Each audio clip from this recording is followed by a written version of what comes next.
welcome. You're watching BTS, that's behind the scenes on Business Today television. I'm Sakshi Batra. Now, this is a show where we share a sneak peek into the latest edition of the Business Today magazine with all our viewers. Joining in with me are my colleague Smita Tripathi joins in. She had this luxury edition, including the cover story as well. So, we're going to be discussing everything in detail with her. And also, Surabhi is joining in with me, who's covered the C4 Business Confidence Index that talks more about how the Indian economy is shaping up and what is the mood in the corner offices as far as India Inc. is concerned, and what are business experts really looking at in terms of the outlook as far as the economy growth is concerned. All of this and much more coming up. So, Smita, let me kickstart this discussion with you. But before that, let me also give a sneak peek into the first look of the magazine for all our viewers right there. I have with me my copy, and here you see Sabyasachi and Deepika Padukone donning the cover as well. Stunning cover right there. So, Smita, why don't you start off with it? Sabyasachi on the cover issue. What's the story? Hi, Sakshi. Sabyasachi, as we all know, is one of the most renowned fashion designers in the country, and he sort of defines Indian luxury. But Sabya is very clear that he doesn't want to be just number one or number two in terms of fashion, or it's not about how much money he makes. It's about the longevity of the business. He's very clear that he wants the brand to outlive him. And he says that the brand Sabyasachi deserves its day in the air much longer than he does, and he's working towards this. He's planning what the brand is going to be like 100 years from now. He's planning his legacy. That's what it's all about. Um, and we also have Deepika on the cover, as you just clearly pointed out. So there's a lot happening in terms of how Indians are becoming brand ambassadors for global brands. So Deepika is the brand ambassador for Louis Vuitton. Alia Bhatt is there for Gucci. Priyanka Chopra for Bulgari. It's clearly Indian luxury is seeing its day, and a lot of the global brands are now looking at India as a very serious market. The kind of trends that have emerged is that Indian purchases have largely been very, very bullish on the luxury side vis-a-vis the affordable side. You talk about real estate, you talk about fashion, retail, everything has actually seen a marked improvement as far as sales are concerned, demand is concerned on the luxury side of it, and which is why it is very, very important that this issue comes at this point in time. Talks about how the Indian space in luxury is growing, as well as how Indians are contributing now globally on a global paradigm as well, as far as the luxury edition is concerned. So, Sabyasachi is also has also opened a store in New York, in the high fashion street as well. So, talk to us a little bit more about it. What is the kind of demand that's there for Indian designers as far as global platforms are concerned? No, absolutely. We're seeing so many Indian designers who are also, showcasing at the Milan Fashion Week, at the Paris Fashion Week. So many designers were present there, whether it was Falguni Shane, whether it was Dhruv Kapoor, whether it was Kanika Goyal. We saw so many people this time who were there, and there was definitely a demand. And, it's also going beyond just Indian wedding wear. It's going beyond just there is so you have Western silhouettes, but with Indian work on it, and there is so much of that happening. Sabyasachi, of course, has his own store in New York where there is a section on Indian couture, but he has launched his own Western wear collection as well, and that's doing so well both in India as well as globally. He's also there's his jewelry, there is his accessories range. He's also looking at getting into beauty in the next few months. He recently launched his sunglasses in tie up with a global brand, and basically the idea being that a bit of Sabyasachi for everyone. He really wants to go all out and make sure that everyone is able to purchase something, and it's the expansion of the brand in that sense.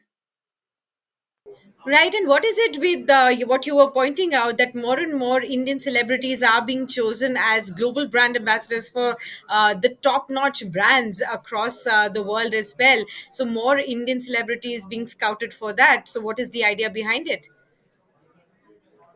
I think it's more that the brands also realize that India is an important market. The market is growing. We're still very small, of course, compared to something like China, but we are growing, and we're growing steadily. And even post the pandemic, the growth has been quite high. And now the brands also realize that India is an important market, and getting an Indian celebrity as a global brand ambassador really helps tie that facing. It helps them sort of identify. The Indians are able to identify with the brand better. So Priyanka Chopra was the Bulgari brand ambassador for. She's been there now almost 3 years.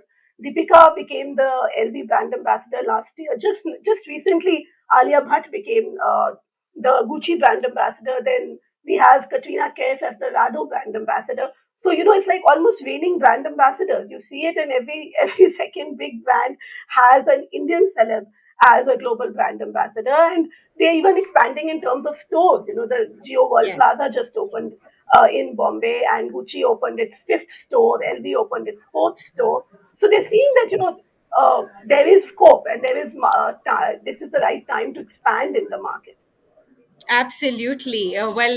Fascinating insights therein. One really has to read the cover story to believe it as to the way how Indians are making an impact, both as an ambassador, as designers, as far as the luxury space is concerned. But let me shift gears and let me come to Surbi as well. And very important story that has been covered in this edition is the BT. C4 Business Confidence Index that's also shown a marked improvement over last time. Surbi, tell us, what is the mood like as far as Indian economy is concerned on Q3? How are companies really looking at the third quarter as far as the economy growth is concerned? Hi, Sakshi. Thank you for having me on the show. First, let me start by explaining what the BTC4 Business Confidence Index is. It's a questionnaire we ask to about 500 CEOs and CFOs across 12 cities in the country, and we do it every quarter. And the latest, we just ask them about how their business is doing, what are their expectations on the economy, and the latest survey shows that their business confidence has touched a 6 quarter high, which is 54.1 on a scale of 100 in the second quarter of this fiscal. Before this, it had touched a high of 55.2 in the fourth quarter of FY22. That is when, we were just recovering from the pandemic, after 2 years of the pandemic. And what is most significant is that this is the second highest since the second quarter of FY15. So you can imagine the kind of confidence people have in the economic recovery. A lot of this has to do with the festive season, because we've had Diwali and Dashera, and we're going to go into the New Year. So typically the festive season in India, it starts from roughly Ganesh Chaturthi and goes on till the New Year, where people do a lot of purchases. So businesses are looking to hire more, they're looking at more demand. And what has also helped is that core inflation has been low, which they expect will also help them in their profitability and margins, which has been an issue. However, when we spoke to analysts, a lot of them also pointed out that much of this confidence is, in the capital goods sectors or infrastructure industries, and a lot of the consumption sectors are yet to see this kind of a recovery. Okay, those are important insights. But I also wanted to understand. Even though economies, domestic sectors are hoping that this Q3 will bode well for the companies with the kind of demand that is emerging because of the festivities. But then on a global macro level, we've also had geopolitical tensions as a big overhang as well. With the Israel Hamas war, what could be the impact of this, if at all, on the kind of confidence index that they are looking at? Okay, so when we, drafted the questions for the survey, and when it was being carried out in, early in the third quarter, so that time the war was not there. Later on, we added two additional questions on the impact of the Israel-Hamas conflict, and about 30% of the respondents answered. And yes, they are quite worried about the war. In fact, 49% believe that it's going to impact their business in some way, and 61% believe that it's going to lead to higher inflation, because oil is the main thing, and we already have one war going on between Russia, Ukraine, and this is the second war again, which is again in an oil producing area. So how oil prices go, and what the government does in terms of domestic prices is going to be a big factor in what happens to these companies and their profitability. Absolutely. So those are important insights that you'll also get to read as well. Surbi, sorry, Smita, what else should investors be and viewers be really looking at from this edition? Of course, there is the luxury cover story that you've talked about. Surbi has talked about the economy as well. What are the other important stories that one should be looking forward to? So we have a story. I had a very interesting chat with Mr. Christian Louboutin on his love for India and how fascinated he is with India and especially Indian weddings. So we have a lovely story on that, on his plans for India and how his red sole famous shoes are inspired by India as well. And that he goes on to say that if he was to make a collection only inspired by Indian weddings, he could do it for 100 years without repeating himself. There's so much color and so much bling in our weddings, which totally inspires his collections. So that's a lovely story. We have one on, all you want to know about space tourism. What if you want to, if you have the money for it, of course, if you decide to go to space, what should you be looking out for and what you can do? So that's another very interesting story that readers should definitely read. Then we have your story, Sakshi, on how luxury has become, the sleep. Sleep itself is Yeah. luxury and the luxury of sleep. Yeah. Um, uh, Another very interesting take on, when you have everything, what you're missing out on is sleep, and that itself has become a luxury, and how that is something that you should be looking. I mean, it's a different way of looking at luxury. So we have Absolutely. that, and of course, there's a lot more on the kind of watches there are. There is a listicle on the most trendiest whiskies. There is something on spas. So I think there is overall a lot for our readers, and I hope they'll all enjoy reading it.